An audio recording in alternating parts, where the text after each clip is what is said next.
Today we're going to unbox the LV07 and demonstrate how to operate it.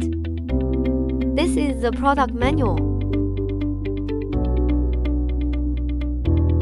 A suitable power cord will be provided according to the specific country region. This is our LV07 main unit. It features a stylish and minimalist design with a high-quality finish. Now let's take a look at the specific operation. The device is not powered on yet. Connect the power supply to the miner.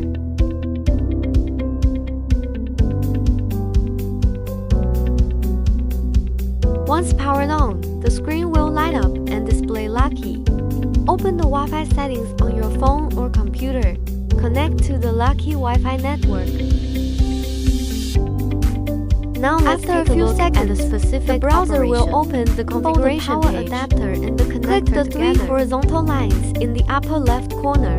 Connect the power supply to the miner. Click Network Settings and select Once powered on, the screen will automatically enter your 4G Wi-Fi network name and password. Click the three horizontal lines in the upper left corner to open the toolbar. Click Settings to enter the mining pool page. Fill in the mining pool information dot, including the Stratum address, port, wallet address, or username. Swipe down for the backup pool. Finish configuring the mining pool, then click Confirm. Click Restart at the bottom of the toolbar to finish. After connecting the device, a web address will appear on its screen. Enter the address in your browser to access the backend page. All settings, deployment, and debugging of the device are completed. It runs in good condition and is ready for normal operation.